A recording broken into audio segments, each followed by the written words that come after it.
सल्लल्लाहु अला सय्यिदिना व मौलाना मुहम्मद व अला आलिहि व अस्हाबिहि व सल्लम।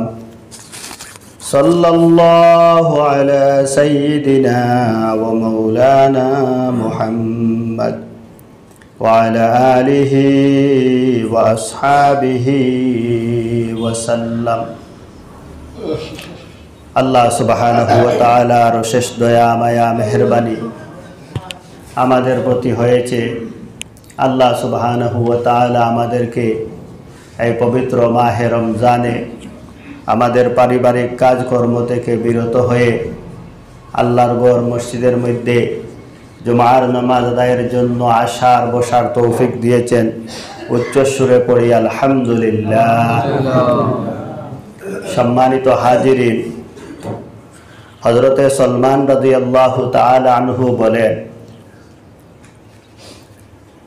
শাবান মাসের আখেরি দিন অর্থাৎ রমজানের আগের দিন বিশ্বনবী সাল্লাল্লাহু আলাইহি ওয়াসাল্লাম দুনিয়াবাসীকে সম্বোধন করে বলতেন, ইয়া আইয়ুহান নাস, হে মানব মণ্ডলী, কাদ আদাল্লাকুম শাহরুন আযীম, তোমাদের মাথার উপরে ছায়া স্বরূপ এমন একটি মর্যাদাশীল মাস আসতেছে।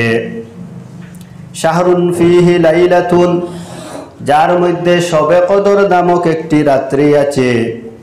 খায়রুম মিন আলফি শাহরিন, যা সহস্র মাস হইতে উত্তম। জাআলাল্লাহু সিয়ামাহু ফারিদাতান, শাহরুন জাআলাল্লাহু সিয়ামাহু ফারিদাতান, আল্লাহ সুবহানাহু ওয়া তাআলা তোমাদের উপরে এই মাসের রোজা ফরজ করেছেন। ওয়া কিয়ামা লাইলিহি তাতাওয়ান, আর রাত্রি জাগরণ অর্থাৎ তারাবির নামাজকে তোমাদের জন্য পুণ্যের কাজ দিয়েছেন। মান তাকাররাবা ফীহি বিখাসলাতিন, যে ব্যক্তি এই মাসে একটি নফল আদায় করিল, কানা কামান আদ্দা ফারিদাতান ফীমা সিওয়াহু, সে যেন অন্য মাসে একটি ফরজ আদায় করিল। ওয়ামান আদ্দা ফারিদাতান, আর যে ব্যক্তি এই মাসে একটি ফরজ আদায় করিল, কানা কামান আদ্দা সাবঈনা ফারিদাতান ফীমা সিওয়াহু, সে যেন অন্য মাসে 70টি ফরজ আদায় করিল। ওয়া হুয়া শাহরুস সবর, এই মাসটি হচ্ছে সবরের মাস। ওয়াস-সবরু সাওয়াবুহুল জান্নাহ, আর সবরের পরিবর্তে রয়েছে জান্নাত। ওয়া শাহরুল মুওয়াসাত, এই মাসটি হচ্ছে সহানুভূতির মাস। ওয়া শাহরুন ইউজাদু ফি রিজকিল মুমিনি ফীহি, ওয়া শাহরুন ইউজাদু ফি রিজকিল মুমিনি ফীহি, আর এই মাস এমন একটি মাস যেই মাসে মুমিন বান্দা বান্দীদের রিজেক বাড়িয়ে দেওয়া হয়। সুবহানাল্লাহ। পবিত্র রমজান মাস, এই মাস হচ্ছে সবরের মাস, ধৈর্য ধারণের মাস। আপনি রোজা থাকবেন, রোজা থাকা অবস্থায় আপনার স্বাভাবিকভাবে একটু কষ্ট হবে, ক্লেশ হবে, ক্ষুধা লাগবে, তৃষ্ণা লাগবে। তো এই সমস্ত বিষয়ে আপনি অধৈর্য হলে হবে না, আপনাকে ধৈর্য ধারণ করতে হবে, কারণ এই মাসটি হচ্ছে ধৈর্যের মাস। যদি আপনার মধ্যে ধৈর্য থাকে তাহলে আপনাকে ধৈর্যের পরিবর্তে আল্লাহ সুবহানাহু ওয়া তাআলা জান্নাত দান করবেন। ওয়াস-সাবরু সাওয়াবুহুল জান্নাহ, যে ব্যক্তি এই মাসে ধৈর্য ধারণ করবে, সবর করবে, আল্লাহ তাআলা তার পরিবর্তে জান্নাত দান করবেন। আর এই মাস হচ্ছে সহানুভূতির মাস। আপনি সেহরি খাওয়ার সময় বসেছেন, আপনি চেষ্টা করেন আপনার পরিবারের লোকেদেরকে সহানুভূতি করার জন্য। আপনি রোজা থেকেছেন, আপনার পরিবারের লোকেরাও আপনার সঙ্গে রোজা থেকেছে, সুতরাং পরিবারের কাজকর্মে আপনি হাত বাড়ান, পরিবারের কাজকর্মে আপনি হাত বাড়ান, তাদেরকে সহানুভূতি করেন। পবিত্র মাহে রমজানে দুস্থ গরিব মানুষ যারা, তাদেরকে সহানুভূতি করেন। ইফতারের সময় কানায় বসেছেন, আপনার সঙ্গী সাথী যারা আছে তাদেরকে সহানুভূতি করেন। কারণ এই মাস হচ্ছে ওয়াশাহরুল মুওয়াসাত, এই মাসটি হচ্ছে সহানুভূতির মাস। আর এই মাসে আল্লাহ সুবহানাহু ওয়া তাআলা মুমিনদের রিজিক রুটি বাড়িয়ে দেন। আপনি রোজা ছাড়াও রোজায় কয় টুকরা তরমুজ খান, কয়টা খেজুর খান, কয় কেজি মুড়ি খান, কিন্তু যেই রোজা মাস আসলো, আসার সঙ্গে সঙ্গে আপনার জন্য ফলমূল খানা খাদ্যের আয়োজন ইন্তজাম বেড়ে গেল। তো আল্লাহ পাক বলছেন ওয়াশাহরুন ইউজাদু ফি রিজকিল মুমিনি ফিহি, এই রমজান মাস এমন একটি মাস, এই মাসের মধ্যে মুমিন বান্দাদের রিজিক বাড়িয়ে দেওয়া হয়। সুবহানাল্লাহ। জাআলাল্লাহু সিয়ামাহু ফারিজাতান, আল্লাহ পাক এই রমজান মাসে তোমাদের উপর রমজান শরীফের রোজা ফরজ করেছে। রোজা কি? রোজা কি? আস-সাওমু হুয়াল ইমসাক আনিল আকলি ওয়াশ শিরবি ওয়াল জিমা'i নাহারাম মান নিয়া। রোজা হচ্ছে প্রধানত তিনটি কাজ থেকে বিরত থাকার নাম। আমার সঙ্গে সবাই বলেন, রোজা হচ্ছে প্রধানত তিনটি বিষয় থেকে বিরত থাকার নাম। 1 নম্বর যাবতীয় খাদ্যবস্তু, 2 নম্বর যাবতীয় পানীয় বস্তু, 3 নম্বর নিয়ত করার পর থেকে ইফতার পর্যন্ত স্ত্রী সহবাস থেকে বিরত থাকা। এই প্রধান তিনটি বিষয় থেকে বিরত থাকার নাম রোজা। 1 নম্বর আনিল আকলি, যাবতীয় খাদ্যবস্তু থেকে বিরত থাকা। 2 নম্বর অশুরবি, যাবতীয় পানীয় বস্তু থেকে বিরত থাকা। 3 নম্বর ওয়াল জিমা'i নাহারাম মান নিয়া, নিয়তের পর থেকে ইফতারের আগ পর্যন্ত আলাদা বিছানায় থাকা। এক বিছানায় থাকা যাবে, কিন্তু উলামায়ে কেরাম বলেছেন আলাদা বিছানায় থাকা বালা নিয়তের পর থেকে, কারণ শয়তান যে কোনো সময় আপনাকে ধোঁকা দিতে পারে। এই জন্য সতর্কতা স্বরূপ নিয়তের পর থেকে ইফতারের আগ পর্যন্ত আলাদা বিছানায় থাকা। এই প্রধানত তিনটি বিষয় থেকে বিরত থাকার নাম হচ্ছে রোজা। তাছাড়া আরো পঞ্চ ইন্দ্রিয়কে রোজাদার বানাইতে হবে। পঞ্চ ইন্দ্রিয়, চক্ষু, কর্ণ, নাসিকা, জিহ্বা, ত্বক, এই পঞ্চ ইন্দ্রিয়কেও রোজাদার বানাইতে হবে। আপনার চক্ষুকে রোজাদার বানাইতে হবে। রোজা থেকে চক্ষুকে অপাত্রে কুপাত্রে নজর দিলে হবে না। রোজা থেকে ফিল্ম দেখলে হবে না, নাটক দেখলে হবে না, নাচ দেখলে হবে না। রোজা থাকা অবস্থায় ফিল্ম থেকে চোখকে বাঁচাতে হবে, নাটক থেকে চোখকে বাঁচাতে হবে, নাচ থেকে চোখকে বাঁচাতে হবে। 2 নম্বর কর্ণ, রোজা থাকা অবস্থায় কর্ণকে আকথা, কুকথা, অশ্লীল বাক্য, গালিগালাজ, গান বাজনা ইত্যাদি থেকে কানকে বাঁচাতে হবে। তারপরে নিজের মুখকে কন্ট্রোল করতে হবে। মুখ দিয়ে আকথা, কুকথা বলতে হবে না, মুখ দিয়ে গালিগালাজ করতে হবে না, মুখ দিয়ে গান বাজনা ইত্যাদির সঙ্গে তাল মিলিয়ে গান বাজনা করা যাবে না। মুখকেও রোজাদার বানাইতে হবে। তারপরে 2 হাত, রোজা থাকা অবস্থায় 2 হাত দিয়ে কারো উপর অত্যাচার করা যাবে না, জুলুম করা যাবে না। রোজা থাকা অবস্থায় হাত দিয়ে অন্যকে কষ্ট দিতে হবে, কষ্ট দিলে রোজা হবে না। আল্লাহর নবী সাল্লাল্লাহু আলাইহি ওয়াসাল্লাম বলেন, আল মুসলিমু মান সালিমাল মুসলিমুনা মিন লিসানি ওয়া ইয়াদিহি, প্রকৃত মুসলিম ব্যক্তি ওই ব্যক্তি যার হাত এবং মুখ দ্বারা অন্য ব্যক্তি হেফাজতে থাকে। যে ব্যক্তি মুখ দিয়ে অন্যকে কষ্ট দেয় না, হাত দিয়ে অন্যকে কষ্ট দেয় না, ওই ব্যক্তি প্রকৃত মুসলিম। অতএব রোজা থাকা অবস্থায় আপনার হাত দিয়ে শুধু মানুষ নয়, একটি জন্তু, জীব জন্তুকেও অযথাভাবে কষ্ট দিলে রোজা হবে না। এই জন্যে আপনার হাতকেও রোজাদার বানাইতে হবে। আর 5 নম্বর, আপনার সমস্ত বডিকে রোজাদার বানাইতে হবে। রোজা থাকা অবস্থায় পা দিয়ে হেঁটে হেঁটে মেলার মধ্যে গেলে রোজা হবে না। পা দিয়ে হেঁটে হেঁটে গান বাজনার মঞ্চে গেলে রোজা হবে না। পা দিয়ে হেঁটে হেঁটে শরীয়ত বিরোধী কোনো কাজ হয় এমন জায়গায় যাওয়া যাবে না।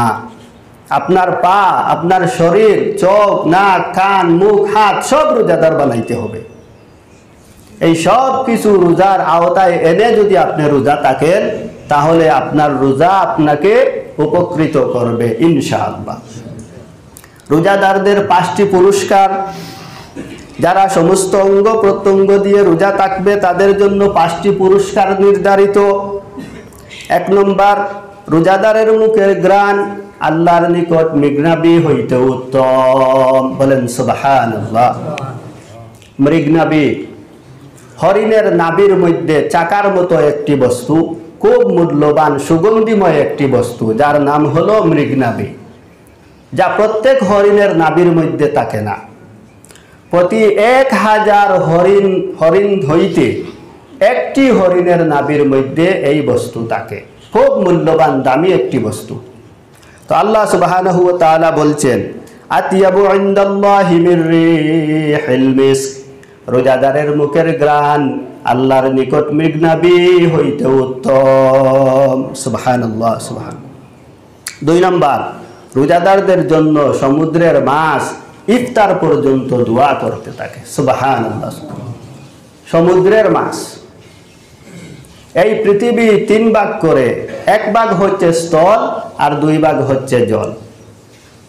এই জলের মধ্যে সাগর, মহাসাগর, এক আটলান্টিক মহাসাগরের মধ্যে কত মাছ আছে তা আজও পর্যন্ত কেউ গণে বের করতে পারেনি।